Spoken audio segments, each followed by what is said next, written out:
ഞാൻ professional videographer Shibu. ഇത് professional അല്ലാത്ത സ്റ്റിൽ ഫോട്ടോഗ്രാഫർ ബാലു. ഹലോ. സംഭവം കൊള്ളാം, പക്ഷെ കല്യാണ വീഡിയോ തകർക്കണം. പിന്നെ ബാഹുബലിയെ തകർക്കണം. അല്ല, അതാരാ? മുതലാളി ആയിരിക്കും അല്ലേ? ഇവനാ, ഇവൻ വെറും ലൈറ്റ് ബോയ്.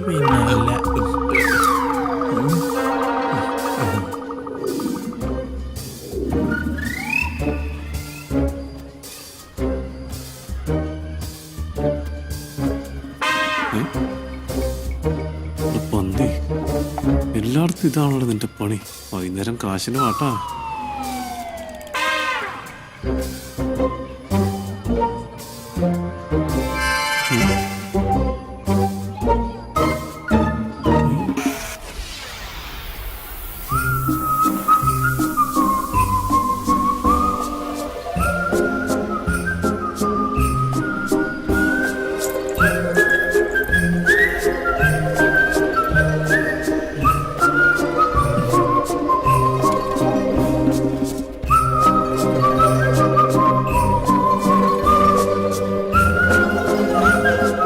അതെ, ആ കുട്ടീനെ ഒരു സഹോദരിയായിട്ട് കണ്ടാ മതി കേട്ടാ.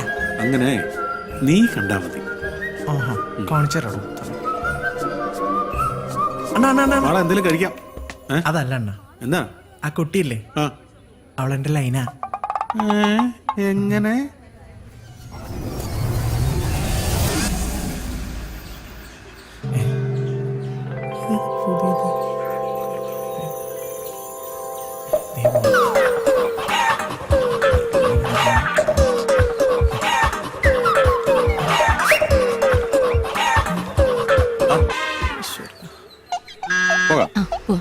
തെണ്ടി നടക്കുന്നുണ്ട്. എവിടെ ചെന്നാലും ഇതാണല്ലോ ഈശ്വരാവസ്ഥ.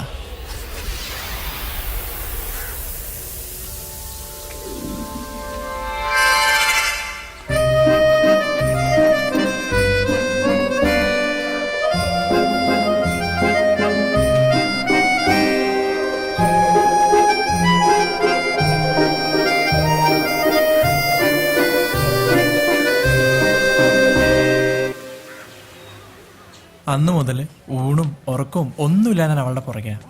അതുകൊണ്ടാണ് അണ്ണനോട് പറഞ്ഞത് അണ്ണൻ അവളെ ഒരു പെങ്ങളായിട്ട് കാണണം പ്ലീസ്. അത് തന്നെ ഞാൻ നിന്നോടും പറഞ്ഞു, നീ അവളെ സഹോദരിയായിട്ട് കാണാൻ. എന്നുവെച്ചാ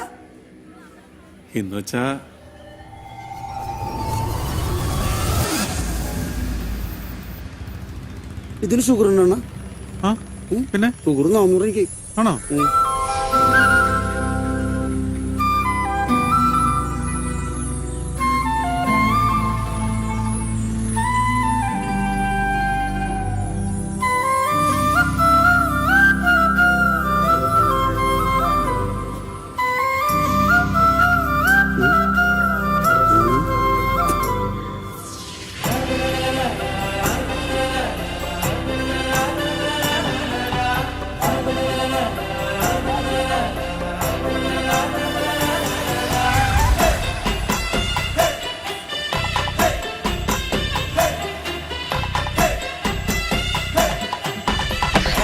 അത്രല്ലേ ഉള്ളൂ, അല്ലാതെ അവൾ അണ്ണനോട് ഐ ലവ് യു എന്നൊന്നും പറഞ്ഞിട്ടില്ലല്ലോ. അങ്ങനെയല്ലടാ. അണ്ണൻ നോക്കിക്കോ, ഞാൻ അവളെ വളച്ചെന്റെ പോക്കറ്റിലിടും. ആ പോക്കറ്റ് എന്റെ ആയിരിക്കും. അയ്യേ, ഇയാൾ എന്താണ് ഒരു മാതിരി? കാര്യം പറഞ്ഞാൽ മനസ്സിലാവില്ലേ? ഇല്ല. അതെ, എനിക്ക് സീരിയസ് ആയിട്ട് ഒരു കാര്യം പറയാനിട്ടാ. 3-4 മാസമായിട്ട് വാടക കൊടുത്തിട്ട് ഇനിയും കൊടുത്തില്ലെങ്കിൽ അയാൾ ചവിട്ടി പുറത്താകും. കാര്യന്റെ ഇളപ്പിനൊക്കെയാണ്. ലോകം മുടയാള്. ആദ്യം അതിനൊരു വഴി ഉണ്ടാക്ക്, എന്നിട്ട് മതി കല്യാണോ ഫസ്റ്റ് നൈറ്റ് ഒക്കെ. എടാ അടിമേ, നീ എന്താണ് ഒരുമാതിരി വെറുത്ത പോലെ പറഞ്ഞേ? നിനക്ക് നമ്മുടെ സാഹചര്യങ്ങളൊക്കെ നന്നായിട്ട് അറിയാലോ. എന്തെങ്കിലും വഴി വരട്ടെ, അപ്പൊ ശരിയാക്കാം. നമുക്ക് നീയല്ലേ ഉള്ളു മുത്തേ. നിന്റെ ഇളയപ്പനല്ലേ, എന്തെങ്കിലും പറഞ്ഞ് പിടിച്ചിരുത്തടാ. ഇളയപ്പനെ പിടിച്ചിരുത്താൻ എനിക്ക് പറ്റൂല, പക്ഷെ ഒരു വഴിയുണ്ട് മുകേഷ്. ഒരു വഴിയില്ല മുട്ടാനാണ് ഒരു വാതിലുമില്ല. നിനക്കിഞ്ഞൊരു മുട്ടുണ്ടാവില്ല, പക്ഷേ നീ അതിന് കുറച്ച് കാര്യങ്ങൾ ചെയ്യേണ്ടി വരും. അതിനിപ്പോ ഞാനെന്ത് ചെയ്യണം? എടാ, എന്റെ ലോഡ്ജിൽ താമസിക്കുന്നത് സിനിമക്കാരാ. അത് ഇന്നുവരെ ആരോടും ഞാൻ പറഞ്ഞിട്ടില്ല. അവരോട് വേഷമാർ താമസിക്കുന്നവരാ. അവരുടെ മെയിൻ ലൊക്കേഷനും എന്റെ ലോഡ്ജ് തന്നെയാണ്. നീ അവർക്ക് ചെറിയ ചെറിയ കാര്യങ്ങൾ ചെയ്തു കൊടുക്കും. അപ്പൊ അവർക്ക് നിന്നോടൊരു ഇൻസ്പിറേഷൻ ഉണ്ടാവും, ഒരു മതിപ്പുണ്ടാവും. അവരുടെ കൂടെ അങ്ങോട്ട് ഒട്ടി നിക്ക, മനസ്സിലായ? പിന്നെ നിന്റെ സമയം തെളിഞ്ഞു മുകേഷ്. നീ ആരാ പിന്നെ? ആരാ? ആരാ? മലയാള സിനിമയുടെ പുതിയ മുകേഷാണ്. മുകേഷ്. മുകേഷ.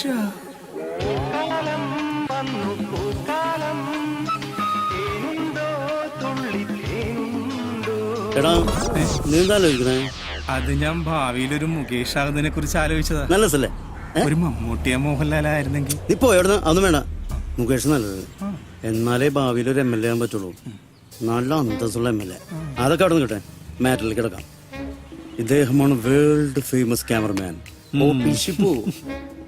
ഇത് കുപ്രസിദ്ധ ഡയറക്ടർ ബാലു പോളയത്തോട്. ഡയറക്ടർ അദ്ദേഹമാണ് വേദനിക്കാത്ത കോടീശ്വരൻ അയത്തിൽ അമ്പിളി. അതെന്താ ചേട്ടാ വേദനയില്ലാത്ത? അല്ല അത് പിന്നെ എനിക്ക് പിന്നെ ഇട്ടുവിടാനുള്ള സ്വത്തുണ്ടല്ലോ. പോരാത്തിന് 3 ബൂട്ടിച്ചട്ടിയുണ്ട്. അതെ, ഓട്ടച്ചട്ടി. അല്ല അങ്ങനെയല്ല, സാറിന്റെ ബോട്ട് ചട്ടിയെ കുറിച്ച് നമുക്ക് നല്ല ധാരണ ഉണ്ടെന്ന് പറഞ്ഞാണ്. അല്ല നമുക്ക് ഇവന് പറ്റിയൊരു വേഷം കൊടുക്കണ്ടേ? ക്യാമറമാനോ യെസ്. അവന്റെ ലുക്ക് ഒന്ന് നോക്കൂ. നോക്കൂ.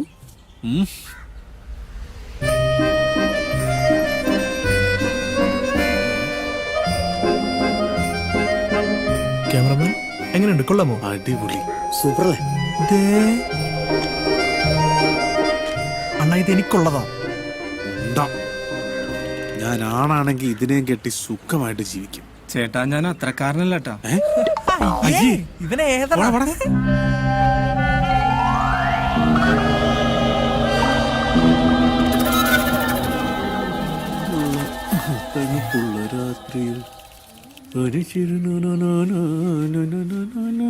എങ്ങോട്ടാണ് രാവിലെ തന്നെ? ഇന്നലെ സ്വപ്നത്തിൽ അമ്മ വന്നായിരുന്നു. ആരുടെ? ആരമ്മേലടാ, അമ്മ മഹാമായ. ഈടായിട്ട് ഒട്ടും അമ്പലത്തിൽ പോക്കില്ല. അമ്മ ആകെ കോപിച്ചിരിക്കുക. ഇന്ന് ഏതായാലും അമ്പലത്തിൽ പോണം. സത്യം പറ, നിങ്ങളുടെ അമ്മ മഹമായ അവളല്ലേ? അതാടാ. എന്തേ? ദേ, ഞാൻ ഒരു 100 പ്രാവശ്യം പറഞ്ഞിട്ടുള്ള അവൾ എന്റെയാന്ന്. രാവിലെ 100 പ്രാവശ്യം.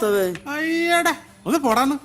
എന്റെയാണ് പോലും. അണ്ണനെ അറിയോ, ഞാൻ ഇന്നലെ കൂടെ അവളെ സ്വപ്നം കണ്ടേ ഉള്ളൂ. എന്ത്? ഞങ്ങളുടെ കല്യാണം കഴിഞ്ഞു, ഞങ്ങൾക്ക് ഒരു കുഞ്ഞുണ്ടായി. കുഞ്ഞിന്റെ പേരെന്താ അറിയോ? എന്തോന്ന്? ഷിബു. ഷിബു ഓപ്പി. ആ പേരിലൊക്കെ ഓക്കെ, പക്ഷെ കൊച്ചിന് തന്ത ഞാനായിരിക്കും. അതങ്ങ് പരപ്പരങ്ങാടിച്ചെന്ന് പറഞ്ഞാ മതി. അയ്യോ എന്തുന്നാടത്? കന്നിമാസത്തിൽ കുടിച്ചു കുട്ടികളുടെ പോലെ. ഇയാളോട് ഞാൻ പറഞ്ഞിട്ടുണ്ട് അവളില്ലാത്തൊരു ജീവിതം എനിക്കില്ലെന്ന്. എന്നാലേ നീ ചാവാൻ തയ്യാറായിക്കോ. അവൾ എനിക്കുള്ള. അങ്ങനെ ഞാൻ ഒറ്റയ്ക്ക് ചാവത്തില്ല, തന്നെ കൊല്ലും. ഒന്ന് നിർത്തലാണെന്ന്. എന്നാ നീ പറ. അത്രയ്ക്ക് ബുദ്ധി ഉണ്ടായിരുന്ന അങ്ങനെ അടിമയായിട്ട് ഞാനും എടുക്കോ? പറ്റിയൊരാളുണ്ട്. അതെ, ആ പറഞ്ഞ പ്രശ്നപരിഹാരി നോമാണ്. പറയൂ, എന്താണ് പ്രശ്നം? എന്താ ഈ പോക? ഓക്കെയാണ് പ്രശ്നം, പേടിക്കണ്ട. അത് സ്വാമി കുന്നിരിക്കുമ്പോ വയ്ക്കുന്നതാണ്. സ്വാമിയല്ല, പ്രൊഫസർ. പ്രൊഫസർ. ഓ, മടിക്കണ്ട, പറഞ്ഞോളൂ, എന്താ പ്രശ്നം? ജീവിതത്തിൽ ഒരു ഉയർച്ചയും ഇല്ല ഡോക്ടറെ. അത്രേ ഉള്ളൂ. അതിനൊരു വഴിയുണ്ട്. ഇതാണ് ഗതി നിർവാതി ലേഹ്യം. ഇത് കഴിച്ചാൽ ശരിയാവൂ? ഇതൊരു പ്രാവശ്യം കഴിച്ചാൽ പിന്നെ കഴിക്കേണ്ടി വരികേയില്ല. അതെന്താ? അപ്പ തീരും. നിങ്ങൾ തീരുന്നല്ല, അസുഖം തീരും. ഇതൊരു പ്രാവശ്യം കഴിക്കുമ്പോ ഇത് നിങ്ങളുടെ ഉറക്കം കെടുത്തും. പിന്നെ നിങ്ങൾ ആരും സഞ്ചരിക്കാത്ത വഴികളിലൂടെ ഇങ്ങനെ സഞ്ചരിക്കാൻ തുടങ്ങും, ഒരു ഭ്രാന്തനെ പോലെ. അതെ, ഒരു കാമഭ്രാന്തനെ പോലെ. ഇത് കഴിച്ചാ എല്ലാം ശരിയാവോ ഡോക്ടറെ? ഈ സഞ്ജയന്റെ അടുത്തല്ല വന്നിരിക്കുന്നത്. എല്ലാം ശരിയാവും. എല്ലാം ശരിയായ ഡോക്ടറെ കാണാൻ ഞാൻ ഇനിയും എത്തും. എല്ലാം ശരിയാവും. നല്ല ഉയർച്ചയേ ഉണ്ടാവും. ചേട്ടാ അതെ, എന്താ? റോസർ വെച്ച് ചേട്ടന്റെ ഭാര്യയുടെ നമ്പർ ഒന്ന് തരാമോ? എന്തിന്? ചേട്ടനെ വിളിച്ച് കിട്ടില്ലെങ്കിൽ വിളിക്കാൻ വേണ്ടി. അതെ, എന്റെ ഭാര്യയുടെ പുറകെ ഭ്രാന്തനായിട്ട് ഞാൻ നടന്നോളാം, നീ നടക്കണ്ട കേട്ടാ. ഉയർച്ചയില്ലടാ. നിങ്ങൾ ഈ മൂലക്കുരു എന്ന് കേട്ടിട്ടുണ്ടോ? മന്ത്രിമാര്, MLA-മാര്, പ്രശസ്തരായ സിനിമാക്കാര്, അതുപോലെ തന്നെ പ്രഗത്ഭരായ 100-ൽ പരം ആളുകളുടെ മൂലക്കുരു ഒരു രാത്രി കൊണ്ട് നിസ്സാരമായി ഉന്മൂലനം ചെയ്ത ആളാണ് ഈ പ്രൊഫസർ സജയ്. എന്നെ സംബന്ധിച്ചിടത്തോളം നിങ്ങളുടെ പ്രശ്നം മോഹൻലാലായി ഒരു പൂ പറിക്കുന്നത് പോലെ നിസ്സാരമാണ്. പ്രൊഫസർ ഇത്രയും വലിയ മഹാനായ തമ്പുരാനാണെന്ന് ഞാൻ അറിഞ്ഞില്ല കേട്ടോ. എന്റെ പൊന്ന് പ്രൊഫസറെ, ഇമ്മാര് ഡയലോഗ് അടിക്കാണ്ട് ഈ പ്രശ്നത്തിന് ഒരു പരിഹാരം പറ. ഞാൻ പറയാം. അല്ല മരുമോനുണ്ടല്ലോ. ഞാൻ വാടക വാങ്ങിക്ക് വന്നാണ് ഇളപ്പ. അപ്പൊ ഇവര് കണ്ണീരും കൈയൊക്കെ പറയാണ്, മര്യാദക്ക് വാടക എടുത്തില്ലെങ്കിലേ ഇളയപ്പന്റെ കറുത്ത സ്വഭാവം അറിയാൻ പറ്റൂട്ടോ.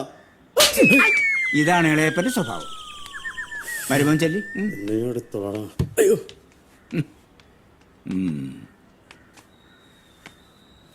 അപ്പൊ മക്കള് പോയാ വാടക എടുത്തോണ്ട് വാ. ചേട്ടാ ഞങ്ങൾക്ക് 2 ദിവസം സമയം തന്നെ. പറ്റില്ല മക്കളെ, വാടക ഇന്ന് തന്നില്ലെങ്കിൽ ഈ നിമിഷം ഇവിടുന്ന് ഇറങ്ങിക്കോ. പൊന്നെണ്ണ അണ്ണനെ ഞങ്ങള് സ്വന്തം എണ്ണപ്പോലല്ലേ കാണുന്നത്. ഒന്ന് അണ്ണ കൂതറ വർത്താനം പറയിപ്പിക്കരുത്. പോയി കാശ് എടുത്തോണ്ട് വാടാ. അയ്യോ ഇതെന്നാ പരിപാടിയാ? കൃത്യസമയത്ത് നിങ്ങൾക്ക് വാടക കൊടുക്കാൻ മേലേ? അവർ തരുവണ്ണ, പേടിക്കണ്ട. അവർ തന്നിട്ട് ഞാനേറ്റു. ആ ഇവരെ 2 മാസത്തെ വാടക തരാനുണ്ട്. ആണോ? നീ 4 മാസത്തെ. നാറി ഡോക്ടറിന്റെ ബോർഡും വെച്ചിരിക്കുന്നു. ഡോക്ടറല്ല പ്രൊഫസർ. ആ എന്തുകൊണ്ടായാലും നിനക്ക് നാണം ഉണ്ടോടെ നാറി? ഇല്ല.